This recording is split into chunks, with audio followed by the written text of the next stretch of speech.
Are we doing? Today I'm going to talk, this evening, about how I lost weight. So just share my journey with you, but I'll give you a few moments to come on. Don't judge the fringe. I know I blame the parents for cutting me a fringe, but I worked out and I need to go and have a shower and I've not had a chance yet. So that's what needs to happen. So I still got my fitness kit underneath, but it's freaking freezing. It's been so bad with rain in Scotland. No surprise, you're like, of course it's raining in Scotland, but it's been so bad. So I know some of you have had quite a journey to get home this evening because most of the roads are closed and flooded. Woohoo, bring on British summertime, right? But I wanted to come on and share with you the story of how I lost weight, how I've maintained weight. Of course, yes, it fluctuates a little bit. If you've been following me for since the start of the year, I'm post-op with a knee operation I had, so it's been recovery from that. So obviously my weight's a little bit higher, but nothing compared to what it used to be when I was a size 18 plus. So I just wanted to come on and share with you how I lost weight, because I think a lot of people assume I've always been into fitness and that it's easy for me. It's easy for me because I've always been into fitness, but that's not the case at all. I've not always been into fitness. And I like to share because these are the tools and techniques I use with my clients, and because I'm all about enjoying food, enjoying life, being able to have a social life and not miss out on anything. So if you've been following me for a while, you should know that I'm all about whole food, none of the fad diets. I'm all about consistency, working with you and your lifestyle. And the reason about that is because that's what I've done for myself. So I've done that for myself over the past 9 years, coming up for 10 years. So I want to share that with you. Hashtag replay if you're watching on the replay, and any questions, comments, pop them below, or you can DM me. All right, let's get into it. So as I just mentioned there, so about 9 years ago, coming up for 10 next year, I was a size 18 plus. Through everything into my corporate life, didn't have breakfast, lived off full sugar Coke. Lunch would typically be some sort of meal deal at the supermarket, some pasta, sandwich, something like that. And then I would probably snack in the afternoon on crisps and sweets, a combination. When you get that energy low, just something to fill the hole to pick me up. And then I typically go home and have probably a Marx's ready meal. And then I continue working, and then it'd be crisps, just sugary drinks, alcohol in the evenings to chill out and relax. And that was pretty much 7 days a week. So living off ready meals. And it's really interesting actually, ready meals, because people say to me, oh, I don't have ready meals, I don't touch that stuff. Genuinely, some people don't. But if you look at the supermarkets and how many ready meals there are in supermarkets, I just wonder, I just query, are we being honest with ourselves? Even Marx's now is like, 8% is ready meals. All the supermarkets, Tesco, is ready meals, ready meals. So I think we kind of tell ourselves we don't eat the convenience food, because we know it's bad and we might get frowned upon. But the truth is, we do have these meals, and it's okay to do that from time to time. But when it's your whole diet, then it's not going to bode well for you, as it didn't for me back in those days. So, like I say, I was living off ready meals, sugar drinks, crisps, which are still my nemesis, crisps and full sugar Coke, and just having whatever I wanted and whatever volume. And it was a mixture of eating through stress, eating through boredom, eating to try and get some energy, and obviously being sleep deprived and stressed out. Two and two go together, you end up putting fat on, you end up craving all the wrong foods, and then you're in the cycle of eating low quality food, so you end up eating more. And you're like, very good, Julie, but how did you lose the weight? What's the magic thing? What's the magic? The magic secret, the secret juice to losing weight. How did you do it? And how have you kept it off? Well, basically, my wake up call was breaking my leg and ankle. That was my wake up call. And if you are familiar with Edinburgh tenements, we don't have lifts in tenements. There are spiral staircases or straight ones. Mine was a spiral one of 60 stairs.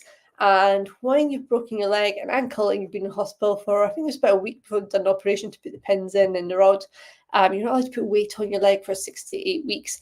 And when you're overweight, never been crutches, zero upper body strength, then there's nothing that makes you think about your health than when you've got to get up those stairs on your own and then you're stuck in there. That's it. I was in the flat for I think my first appointment checkup was 6 weeks down the line.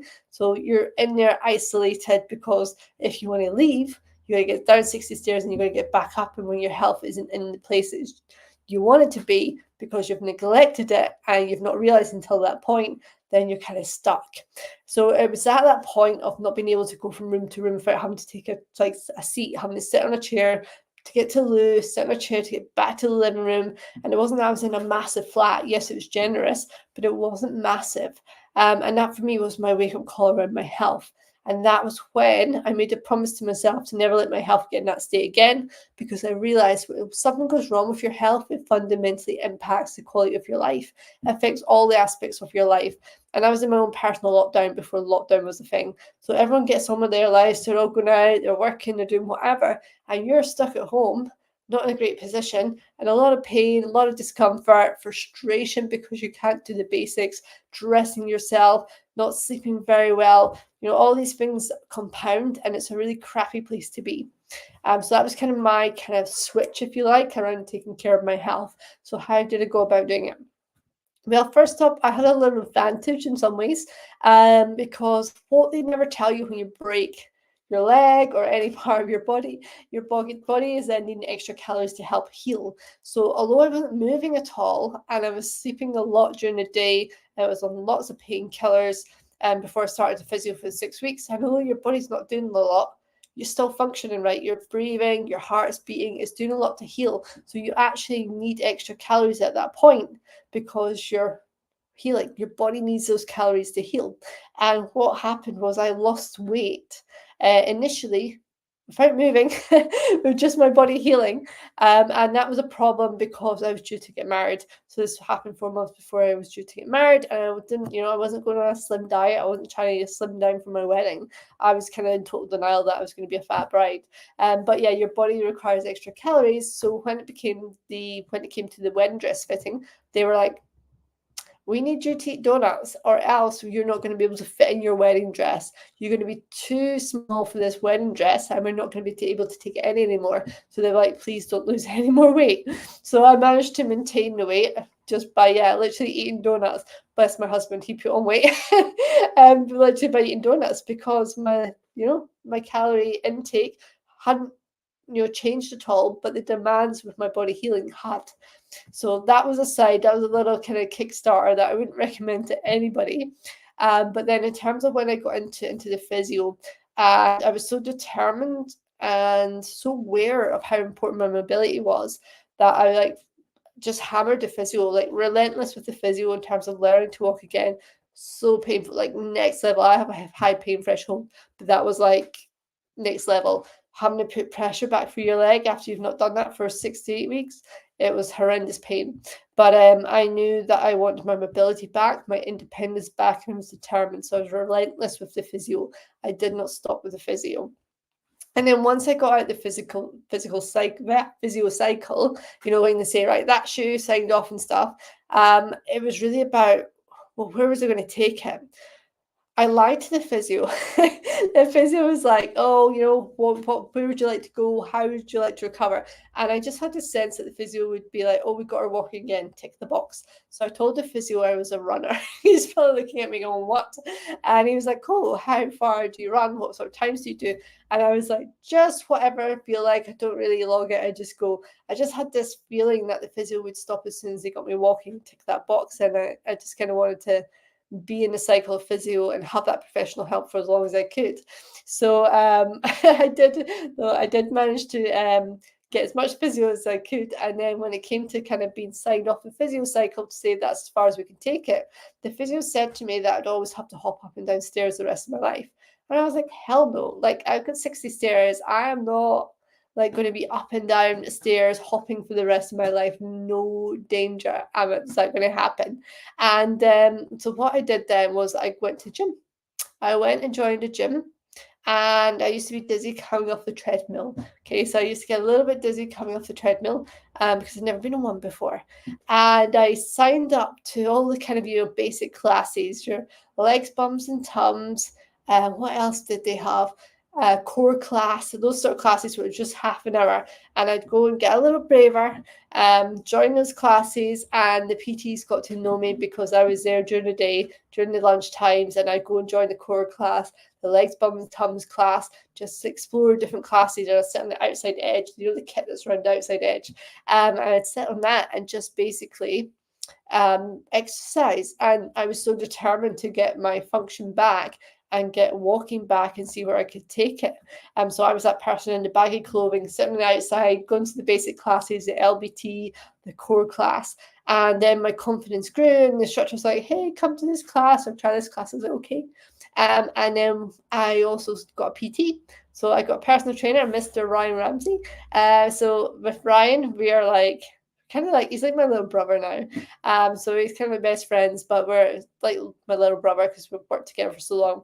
And I signed up for PT with Ryan, and my goal was, I remember turning up and saying my goal was around toning my body. I had no idea what that meant. I was like, toning my body and getting stronger, recovering from a leg break.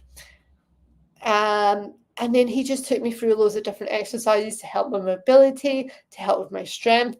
And we were doing that on a weekly basis. And then he gave me a routine to do either side of that. And by then I had the discipline around the physio, right? So if someone gave me a routine to do, I was doing it, right? Because I knew what it meant not to have my mobility.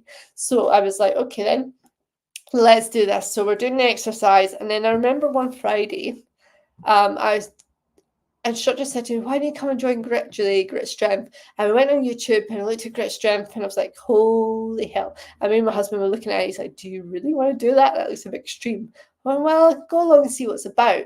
But I've been recommended by PT for help my bone strength with regeneration after the break. And so I went along to the Grit class and I fell in love with Grit. Absolutely horrendous.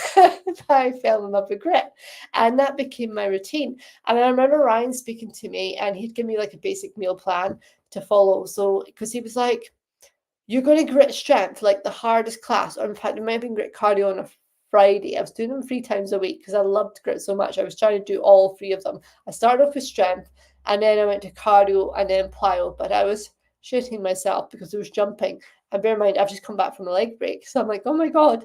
And it took me ages to be able to do a 2 feet takeoff, 2 feet land jump. So rather than landing on one leg, taking off one leg, doing 2. But I got there in the end. And it really helps when there's other people around you doing that thing, because if you don't have confidence doing that move, or you're like, oh, I don't know if I've got the fitness, it will make you do it when other people are around you. Okay, so that's the key. Having other people around you doing that activity helps to push you, keeps you motivated, keeps you accountable, because then you start to speak to people and you get to know people as well. You're like, hey, how's it doing? And then Ryan had a conversation saying, Julie, you're doing the hardest class, and then you're going to eat in like all that crap from Marks and Spencer's, the curry kit with the naan bread and da-da. So you're doing all this hard work, and then you're undoing it all by going and eating this curry. And I was like, oh yeah, fair point. So he gave me a nutrition plan, which was very basic. It was like scrambled egg, green tea, which I still do now, chicken and rice, and then like basically like chicken and broccoli or something for dinner. And I just followed that to the T. And so I was doing my exercise, I'd fallen in love with Grit, I was doing all the different gym classes, and we had quite a community at the gym. There's people I still keep in contact with now, and we all became friends, we'd go on nights out. And I was just the consistency of doing the workouts that I loved and enjoyed. And I built that habit. So building that habit, you would have days, you don't work out, days where it's crap, days that turn up a session with Ryan, but what's wrong with you? What's wrong with you? I can't be, what's wrong with me? So you'll always have days where you're dragging yourself through a workout, especially with female hormones, times where it just feels hard and like you're not making progress. And the eating was just tuning into how I felt when I didn't eat well versus when I did. So, there's nothing like going to class on a Saturday or a Sunday morning to help your choices on a Friday, Saturday night, right? Because if you make choices about takeaway, some alcoholic drinks on the Friday, you turn up on Saturday, don't get me wrong, I used to do this, but yeah, this is great. And oh my God, your performance, it's like shocking. And then you regret everything you ate and drank the night before. So if you do struggle with accountability at the weekend, what I would say is think about doing a gym class or online class, some sort of fitness activity on Saturday or Sunday morning that will really help inform your choices. And you will learn. If you don't, then fair play to you. But you will learn, and it helps to inform your choices around food. So for me, the reason I lost weight was because I found fitness. Well, one, I had to motivate around my health and knowing how important it was, and being in that really crappy place of not being able to move, a broken leg and stuff, and being a size 18 plus. and been on crutches. And that commitment to myself to never let my health get in that state again. Yes, accidents can happen, illness can happen, but your ability to recover and get over that and handle that situation is much easier if you're healthier and fitter. So that was kind of that key motivation. And also, I suppose, a bit of proving the physio wrong. Like, I'm not going to be hopping around the rest of my life. What the hell? No way. And, if you've seen me, if you've seen my videos, my workouts, tuck jump, burpees, love them. My total thing. Absolutely love HIIT training. I do weight stuff too, so you'll see me throwing the weights around as well. But yeah, probably a bit pointing to that physio and going, told you, look at me. I'm not hopping about, just walking up and down stairs. I can run up and down stairs now. So probably that bit of stubbornness in me as well. But then finding classes that I enjoyed and building my confidence in the gym. I mean, if you look at it, I started out never been to the gym before at 35, and here I am now 44, 9 years in, almost 10 years in, and I am healthy, I am strong, I'm powerful. Yes, I've just had another knee op, but again, my recovery off the back of that, and I was able to start work next day because I do unilateral work, so I work one side versus the other, which meant I could function with just one leg. Yeah, I can get up and down the floor easily. I could demo squats. I could do this and that on one leg. And that is because of my fitness, my health, and my weight. And what I've done, all those things I've done over the past 9-10 years enabled me to be able to come out of that and to recover quicker. I'm still in recovery now. I'm still, in the physio cycle now. But in terms of the training I'm doing, I'm sure it's far more advanced than, say, it was me back in the day, overweight and had never worked out. So definite advantages to your ability to bounce back and your resilience. And by fueling my body well, losing weight was one of the outcomes. Okay, so fuel my body well, training in a way that I enjoyed. It was never really about losing weight. That came as part of the outcome of all the choices I make on a daily basis. I think sometimes a lot of people put pressure on themselves about losing weight and target weights, why they want to lose weight. They want to do it before a wedding, they want to do it before a holiday. But if you're focused on losing weight for your overall health and you focus on, I'm going to fuel my body because I want to fuel it well so I feel good and I have more energy to do the things I want to do, so I can be present in what I do rather than dragging my body around, rather than wake up in the morning and feel like shit.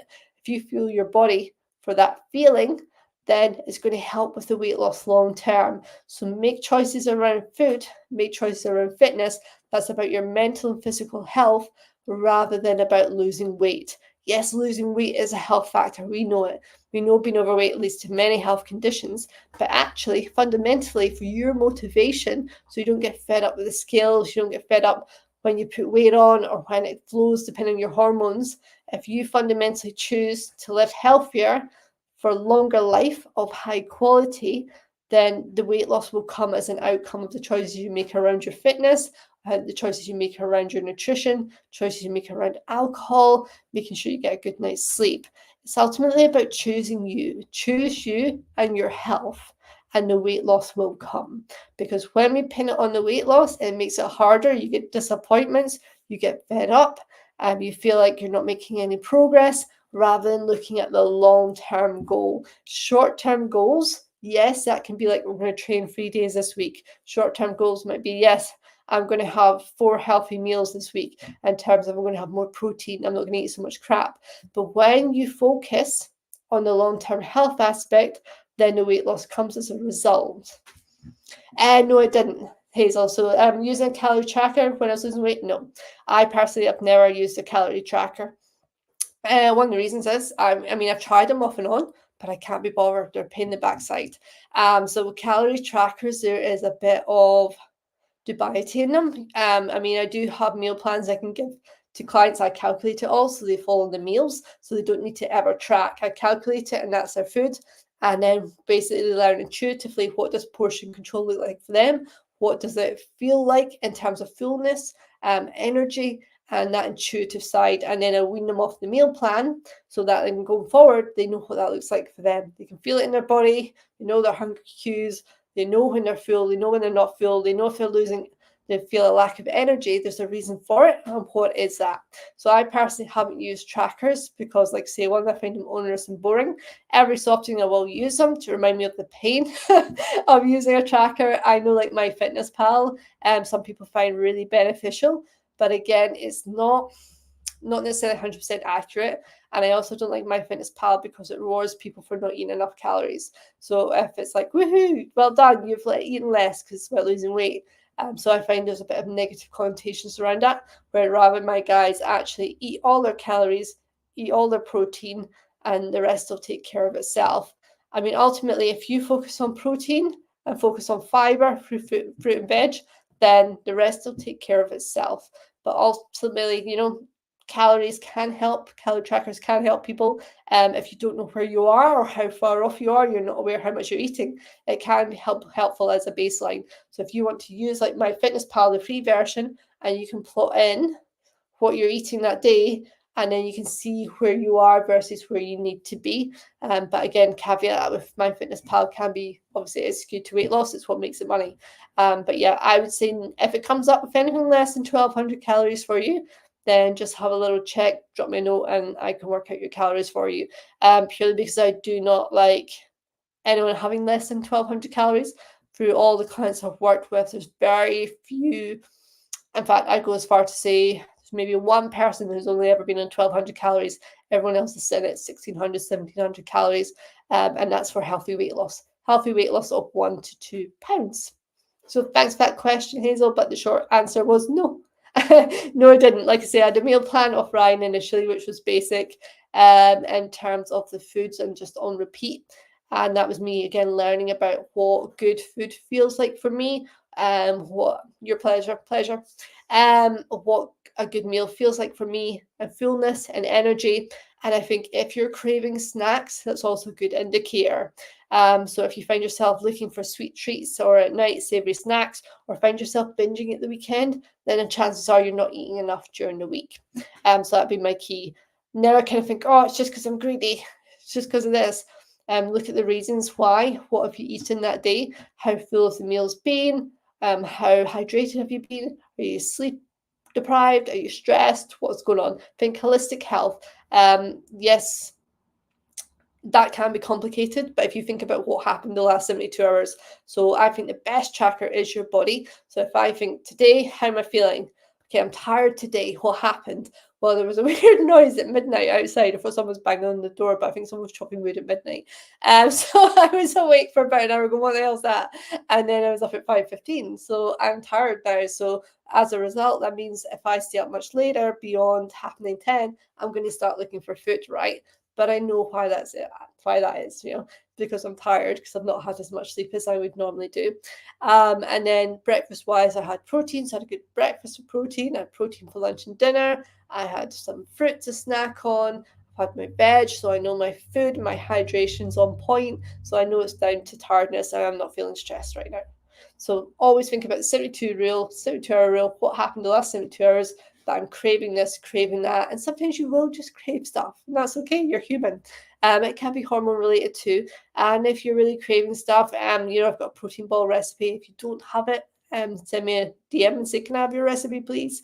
That's something that feels like a chocolatey sweet treat, and it's all full of natural ingredients, and you can stick them in the freezer for whenever you're ready. But ultimately, let me know any other questions and I'll wrap up. But I lost weight as an outcome of all the other choices I was making. So it's an outcome of my fitness choices, so choosing to move my body, using weights, yes, a bit of cardio, because I love cardio, support to work our heart muscle as females.